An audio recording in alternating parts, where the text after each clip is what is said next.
long distance.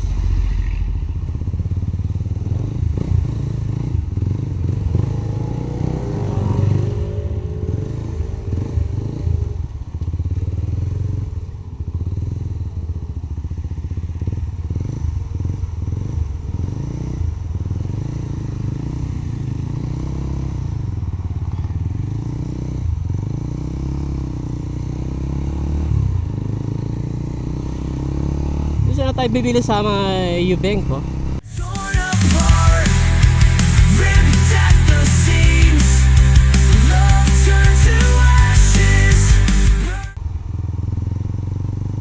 So anyway, tulad ng pagkasabi ko ay pupunta po tayo ngayon sa ano yun? Sa town para matesting ang camera natin at the same time ay may bibilin pala tayo. Mahirapan ako sa ano, yung sa pagkarga ng mga gamit natin. Medyo dumarami rin yung karga natin ngayon. Sa karga ko yung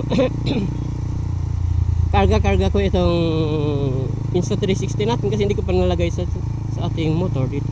Dapat dito yung sa unahan, yung ating Insta360 X2 yung sa unahan yung dapat, pero hindi pa natin nalagyan ng bracket kaya nandito sa bag ko. So nahihirapan ako. Yung belt bag lang yung dala ko ngayon. Belt bag lang yung dala natin, pero hindi masyado malaki kaya nagkakaproblema tayo sa bigat. Kailangan natin ng mas malaki-laking bag, more or less baka backpack. Kaya ayun, pupunta tayo sa pueblo, sa town, para makahanap po ng backpack kahit na maliit lang. Yung mas malaki-laki siya kaysa sa belt bag na to. Kasi parating din yung ating ano yun, yung ating tripod. Okay, umorder rin po ako ng tripod, yung parang monopod siya, yung portable na tripod para sa thumbnail. Kasi napansin ko yung mga thumbnail natin ay kumukuha lang ako sa video. Kung ano yung video natin, doon din yung thumbnail. Kasi nga ay hindi tayo nagkakapag picture kasi wala tayong tripod. Ganda naman ang picture quality nitong Osmo Action, especially kung halimbawa nasa tripod siya. Kaya yun, kaya natin bumili ng bag para mapaglagyan tayo ng tripod natin. Pero pagkasabi ko, para matesting din natin ang ano to, ang ating camera sa long distance.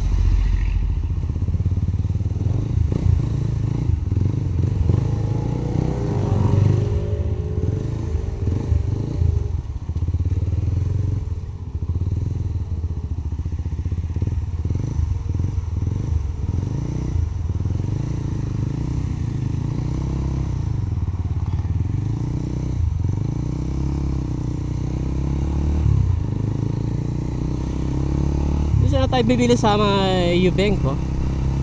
Kaya lang yung Eubenko kasi maliit lang, so kulang yung mapagpilian natin doon.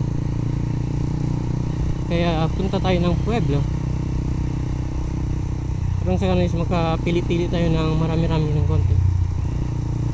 Subukan natin doon sa may Unicity, sa Unitop pala, kasi malaki yung bentahan ng bag nila doon sa Unitop.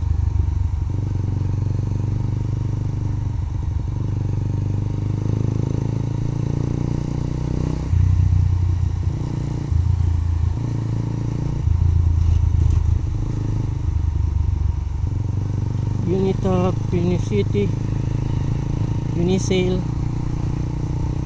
So sa Unitop tayo.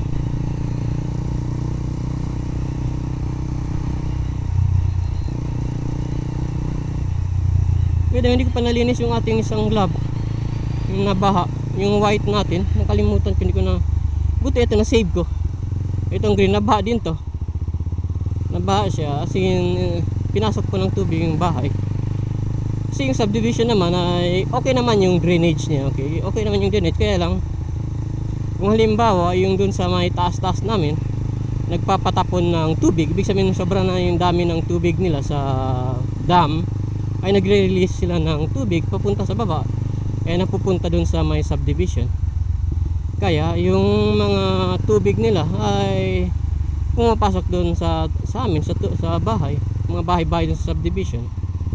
Pero kung regular ulan lang, kaya hindi naman nagbabaha, wala namang problema.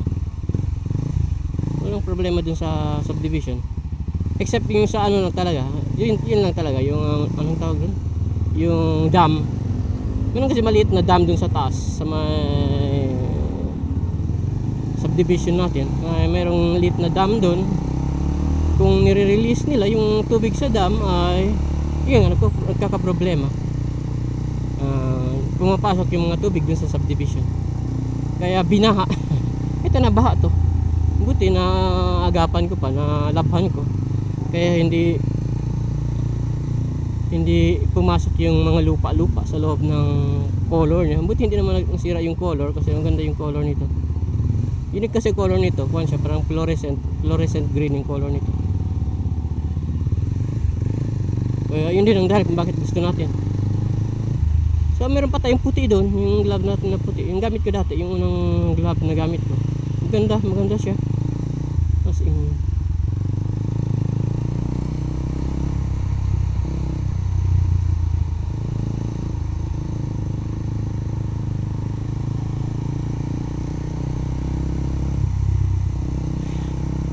so nandito na tayo sa Pueblo, sa town. Pero hindi po tayo magpa-park dito sa may Unicity kasi medyo mahirap yung parkingan dyan. Kung minsan may parking, kung minsan wala. Kaya hindi tayo magpa-park dyan. Dito tayo magpa-park sa may parking area talaga. Sa likod ng SM. May parking area pa sa likod ng SM, kaya doon tayo. Pag ganitong mga ganitong oras ay marami namang mga bakante doon. Kasi kumakain yung mga tao. Yung may maraming mga vacant doon. Kaya doon tayo magpa-park.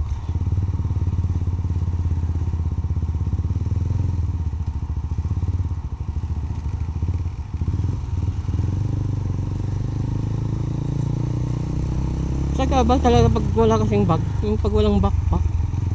Yung bawa nagvo-vlog ka tapos wala kang backpack, hindi ka man lang makadala ng tubig. Maliban na lang siguro sa mga ibang tao, yung mayroong yung kaya nga yung mga iba, yung mga vlogger ay mayroon silang compartment sa likod, diba? Yung sa box, mayroon silang compartment box. So anong tawag doon? Yung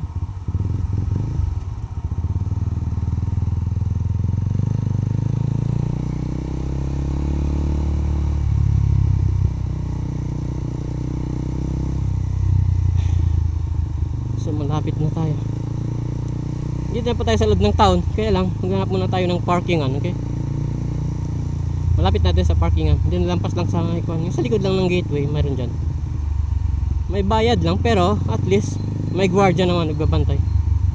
Kaya pag halimbawa dito ako pumupunta sa town, ay lagi akong nagpa-park doon. Diyan ako lagi nagpa-park. Hindi ako nagpa-park sa labas.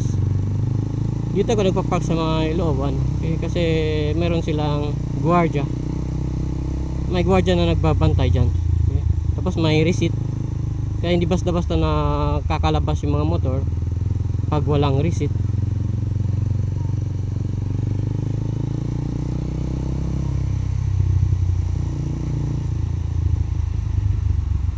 Kaya doon po tayo magpa-park para makahanap na tayo ng ating backpack. Dito yan, yung sa likod ng video. Ito yan. So dito po tayo magpa-park. Wala tayong yun.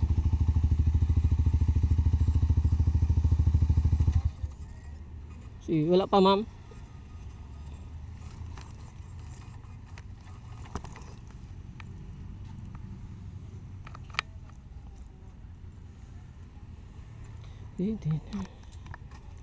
ID na lang, ma'am.